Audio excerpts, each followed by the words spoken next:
बिस्मिल्लाहिर्रहमानिर्रहीम। अस्सलामुअलैकुम। आपके अपने चैनल में खुश आमदीद। कहानी सुनने से पहले बराह मेहरबानी इस चैनल को सब्सक्राइब कर लीजिएगा ताकि आइंदा आने वाले दिनों में आप अच्छी अच्छी कहानियाँ, डरावनी कहानियाँ, खौफनाक कहानियाँ, ख़तरनाक कहानियाँ, सच्ची कहानियाँ इस चैनल पर सुन सकें। चलें कहानी शुरू करते हैं। नागन का इंतकाम। पुराने वक्तों की बात है। एक गांव कंगनपुर था जो अपने नाम की मुनासबत से सदाबहार और बहुत खूबसूरत और हरा भरा था। इस गांव के इर्द गिर्द पहाड़ों ने इसकी खूबसूरती में चार चांद लगा दिए थे। और फिर इस गांव के इर्द गिर्द हरे भरे लहलहाते खेत भी थे जो इसकी खूबसूरती में इजाफा करते थे। गांव के तमाम लोगों में बहुत मोहब्बत थी। अगर इस गांव के किसी एक आदमी को भी तकलीफ होती तो पूरा गांव उसकी मदद को आ जाता था। इस गांव के इर्द गिर्द जंगलों में बहुत ज्यादा सांप थे जो ना किसी को तंग करते थे ना ही गांव का रुख करते थे। लेकिन रात के वक्त वो अपने बिलों से बाहर निकल आते थे। इसलिए गांव के लोग दिन के वक्त ही जंगल से लकड़ियां काट कर ले आते थे और रात के वक्त कोई भी जंगल का रुख नहीं करता था। गांव का चौधरी हयात खान बहुत जालिम था। वो छोटी छोटी बात पर गांव वालों पर जुल्म करता। गांव के लोग इसके जुल्म से बहुत तंग आ चुके थे। वह गांव के लोगों से अपने खेतों में सख्त से सख्त मेहनत करवाता और उजरत के तौर पर इतनी उजरत भी ना देता कि वो दो वक्त की रोटी अच्छे से खा सकें। चौधरी को शिकार खेलने का बहुत शौक था। एक दिन वो जंगल में शिकार खेलने के लिए गया। रास्ते में तेज आंधी के साथ बारिश भी शुरू हो गई। बारिश से बचने के लिए वो एक घने दरख्त के नीचे खड़ा हो गया। जब बारिश का जोर कुछ कम हुआ तो इसने देखा कि एक नाग और नागन का जोड़ा पानी में खेल रहा है।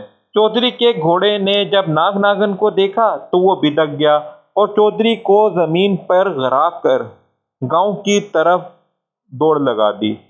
जमीन पर गिरने की वजह से चौधरी जख्मी हो गया था और इसने अपने जख्मी होने का जिम्मेदार इस नाग और नागन को ठहराया। इसने बंदूक संभाली और निशाना बांधकर फायर कर दिया। गोली सीधी नाग के सर में जाकर लगी और इसके फरकच्चे उड़ गए और वहीं ढेर हो गया। चौधरी ने इस पर इत्तेफा नहीं किया बल्कि इसने नागन का भी निशाना बांधा और फायर किया। गोली नागन को लगी मगर नागन मरी नहीं बल्कि जख्मी हो गई। नागन ने यकदम पीछे मुड़कर देखा और फिर भागकर झाड़ियों में गायब हो गई। चौधरी नागन की आंखों की चमक देखकर डर गया और जल्दी जल्दी घर की तरफ दौड़ लगा दी। घर पहुंचकर घबराहट के आलम में बिस्तर पर दराज हो गया। चौधरी साहब खैरियत तो है? बहुत परेशान लग रहे हैं, चौधरी की बीवी रफिया बानो ने पूछा। खैरियत ही तो नहीं है, चौधरी ने जवाब दिया। क्यों, क्या हुआ? रफिया बानो ने पूछा। तो चौधरी साहब ने जंगल में पेश आने वाला सारा वाकया सुना दिया। चौधरी की बीवी कहने लगी, कोई बात नहीं चौधरी साहब, आप ऐसे ही परेशान हो रहे हैं। वो नागन जख्मी होकर भाग गई है और इसका वापिस आना नामुमकिन है। हो सकता है जख्मों की ताप ना लाकर मर भी जाए। आप कौम का परेशान हो रहे हैं, चलिए मुंह धोकर, बल्कि मैं तो कहती हूँ नहा लें और थकन दूर हो जाएगी। इसके बाद मैं खाना लगवाती हूँ। दूसरी तरफ नागन जख्मी होने के बाद संभलती हुई बल्कि अजियतनाक तकलीफ में मुब्तला जंगल के किनारे बने एक मंदिर में पहुंची जो कि नाग देवता का था। वो नाग देवता के मुजस्मों के कदमों में अपना सर रख दिया उसने। और अरे नाग देवता, हम नाग और नागन ने तो कभी किसी का कुछ नहीं बिगाड़ा, फिर किस लिए इस जालिम ने मेरे नाग को मार डाला और मुझे भी जख्मी कर दिया? हमारी तो किसी से कोई दुश्मनी नहीं। हम दोनों ने तो हमेशा इंसान से अपनी दूरी बना कर रखी है और अपना वक्त अच्छे से गुजारा है, फिर हमें किस गुनाह की सज़ा मिली? मुझे मेरे साथ बहुत बुरा हुआ है। अब मेरा जनून जीवन इस संसार में बेकार है। मैं किसी के सहारे जीऊंगी। देवता मुझे इंसाफ दो।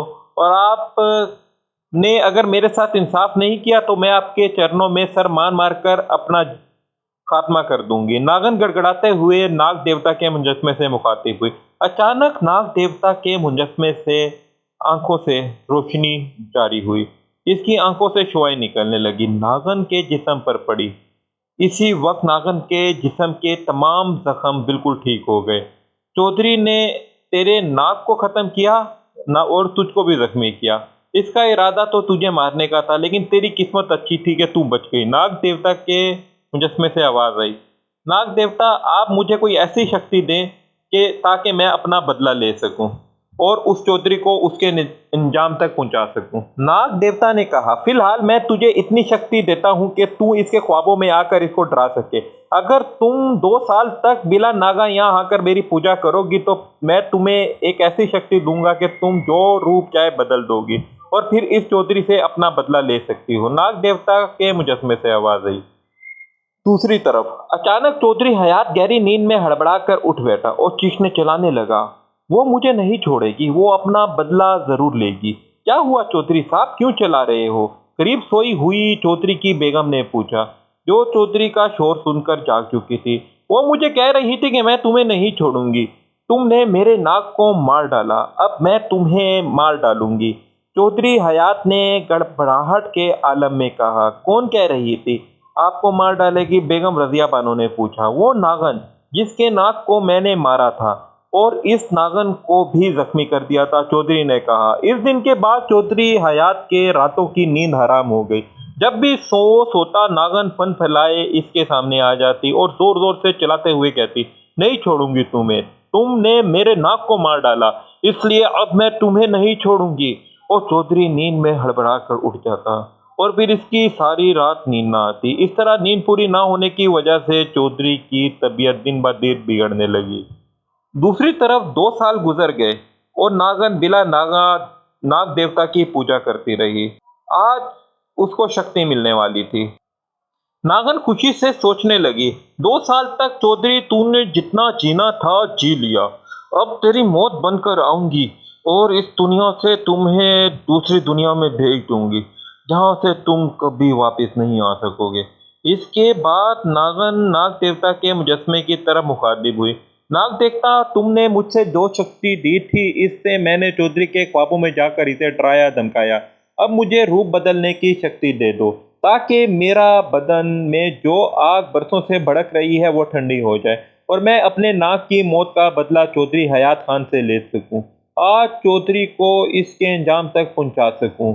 आज मुझे मेरे 2 साल की मेहनत का फल दे दो, क्योंकि जब तक वो चौधरी जिंदा है मैं उस वक्त तक सुकून से नहीं रह सकती। मुझे उस वक्त तक चैन नसीब नहीं होगा जब तक मैं चौधरी को उसके अंजाम तक नहीं पहुंचाऊंगी। आज मैंने अपनी पूजा खत्म कर दी, मुझे शक्ति दो नाग देवता, ताकि मैं अपने नाग की मौत का बदला चौधरी से ले सकूं। नागन ने गड़गड़ाते हुए नाग देवता के मुजस्मे के कदमों में अपना सर रख दिया।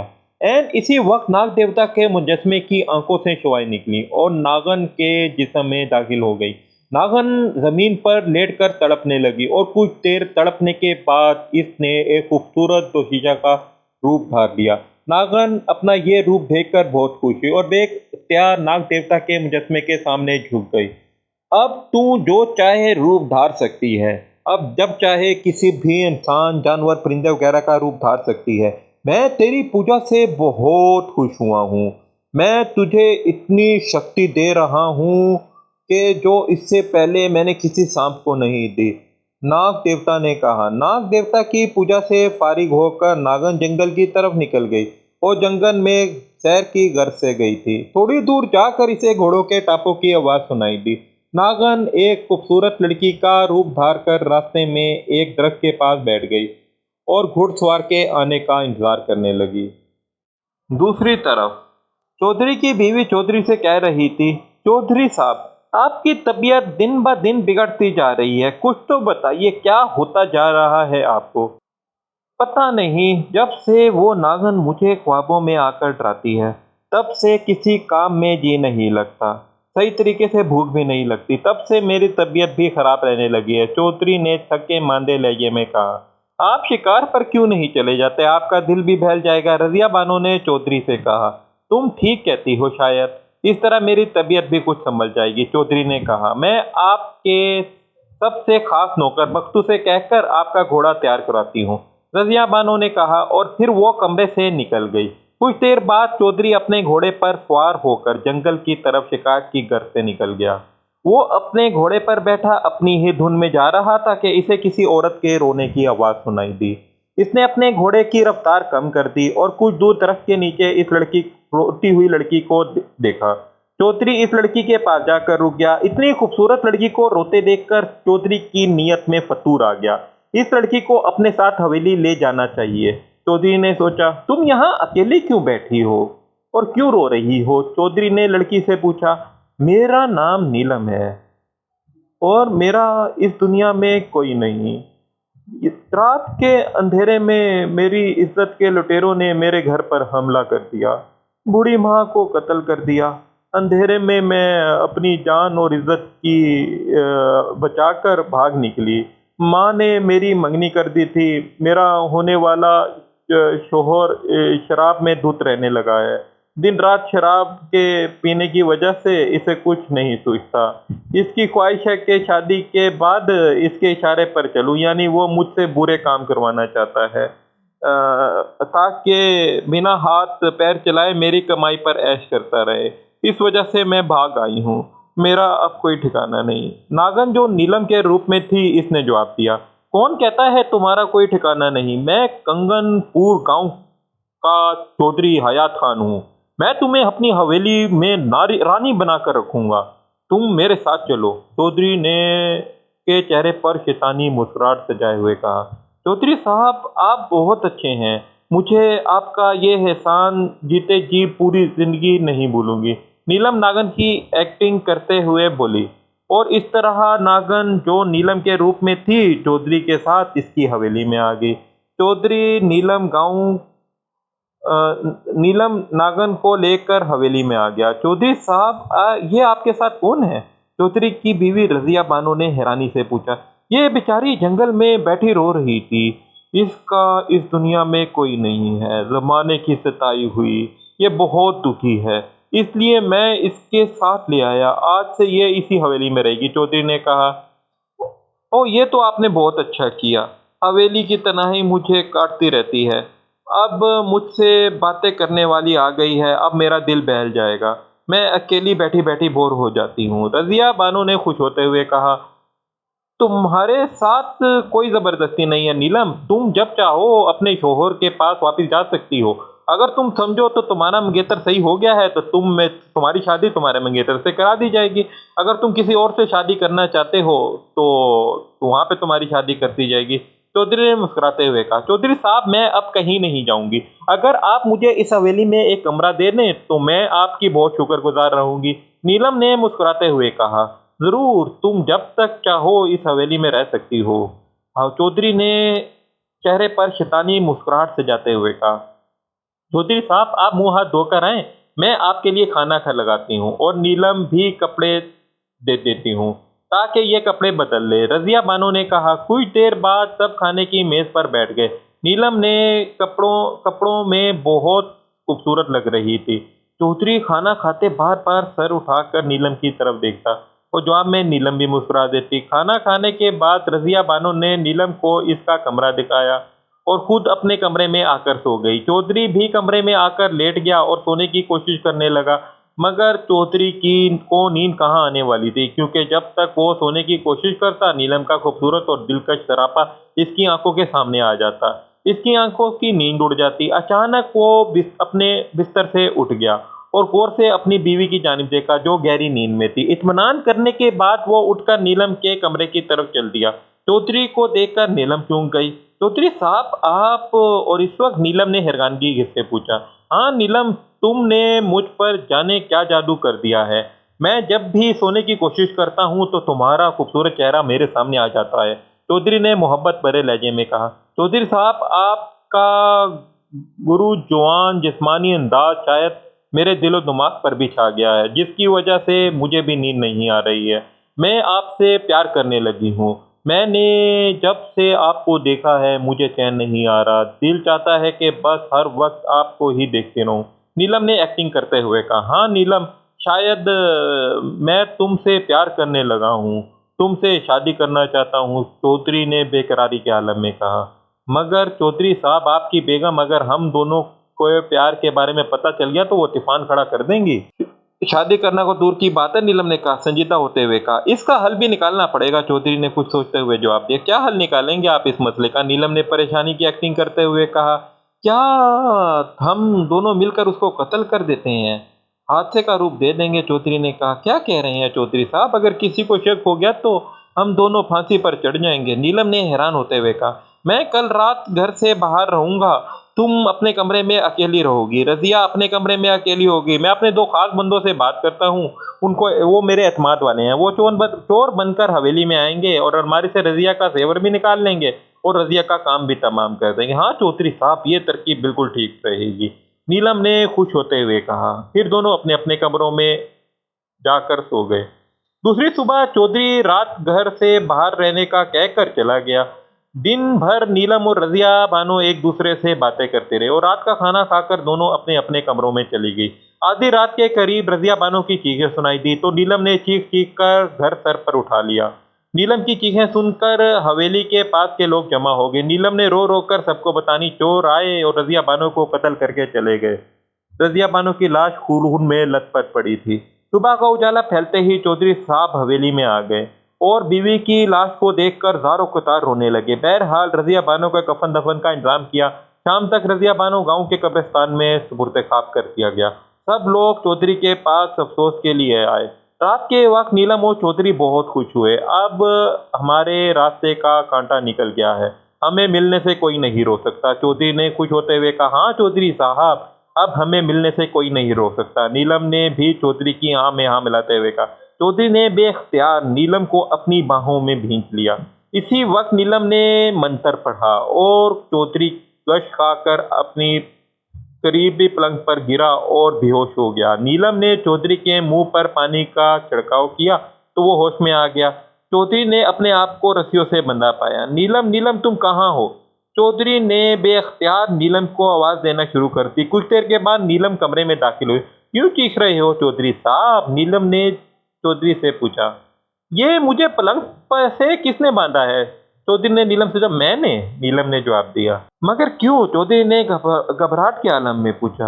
अभी बताती हूँ, यह कहकर नीलम ने आंखें बंद की और कुछ देर के बाद वो नागन के रूप में चौधरी हयात खान के पलंग के किनारे बैठी हुई थी। नहीं तो तुम नीलम नहीं हो सकती, चौधरी ने हैरानी और घबराहट के मिले जुले लहजे में कहा। कुछ देर बाद नागन दोबारा नीलम के रूप में आ गई। मैं ही तुम्हारी नीलम हूँ चौधरी हयात, नीलम ने मुस्कुराते हुए कहा, और अब तुम्हें नहीं छोड़ूंगी, खत्म कर दूंगी। मगर मैंने तुम्हारा क्या बिगाड़ा है जो तुम मेरी जान के दर पे आ गई हो? चौधरी ने घबराहट के आलम में कहा। याद करो चौधरी, वो दिन जब तुम शिकार खेलने जंगल में गए थे और बारिश हो रही थी। थोड़ी दूरी पर मेरा नाग, हम दो और मैं ना बारिश में उछल कूद कर रहे थे तो तूने बंदूक करके मेरे नाक पे फायर कर दिया और मुझ पर भी फायर किया, मुझे भी जख्मी किया। मेरी किस्मत अच्छी थी कि मैं बच गई। वहीं से मैंने ऐद किया था कि तुझे नहीं छोड़ूंगी। फिर मैं नाग देवता के पास पहुंची और मैंने इसकी पूजा की और देवता ने मुझे इतनी शक्ति दी कि मैं ख्वाबों में आकर तुझे डरा सकूं। फिर मैंने तुझे ख्वाबों में आकर डराना शुरू किया। फिर नाग देवता ने मुझे रूप बदलने की शक्ति दी, इस शर्त पर देने का वादा किया कि मैं 2 साल तक उसकी पूजा करूं। मैंने 2 साल उसकी पूजा की है, सिर्फ तुझसे बदला लेने के लिए। और अब मैं तेरे ही साथ तेरी हवेली में आ गई और मैंने तुझसे तेरी ही बीवी का कत्ल करवा दिया। आज मैं तुझसे अपनी सच्चाई खोल रही हूँ। अब तू बता के मैंने, मेरे नाग ने तेरा क्या बिगाड़ा था जो तूने मेरे नाग को मार डाला, मुझे भी जख्मी कर दिया। नागन ने चौधरी की तरफ गैर हालूद नजरों से देखते हुए कहा। मुझे माफ कर दो, मुझसे बहुत बड़ी गलती हो गई, चौधरी हयात खान गड़गड़ाते हुए कहा। माफ कर तूने मेरे नाग को मार डाला और अब मुझसे माफी मांगता है? नीलम ने गुस्से से कहा। मुझ पर रहम करो, मुझ पर रहम करो, चौधरी गड़गड़ाने लगा। रहम? क्या तुझे उस वक्त हम पर रहम आया था जब तुमने मेरे नाक को मार दिया, मुझे भी जख्मी कर दिया? नीलम ने फंकारते हुए कहा। मुझसे गलती हो गई, मुझे माफ कर दो, चौधरी रोते हुए कहने लगा। नहीं, अब तुझे माफी नहीं मिल सकती, आज तेरा आखिरी दिन आ गया है, नीलम ने कहा और इसी वक्त नागन के रूप में आ गई और चौधरी के जिस्म पर चढ़ने लगी और फिर इसने चौधरी के माथे पर आंखों से कहर बरसाए और डस लिया। सारी हवेली चौधरी की चीखों से गूंज उठी। चौधरी बलबलाने लगा। फिर नागन के रूप में नीलम आ गई और चौधरी को रस्सियों को खोल दिया। चौधरी की हालत बहुत अजियतनाक थी। चौधरी इधर उधर लड़खड़ा कर भागने लगा और फिर वो हवेली के सेन में आकर गिर गया तो फौरन नीलम ने नागन का रूप धार लिया और चौधरी की टांगों पर कई जगह डस लिया। देखते ही देखते चौधरी का सारा जिस्म नीला पड़ गया और चौधरी मौत की आगोश में पहुंच गया। नीलम ने अपने कैरगूस नजरों से देखा और आहिस्ता से आहिस्ता चलती हुई हवेली से बाहर निकल गई।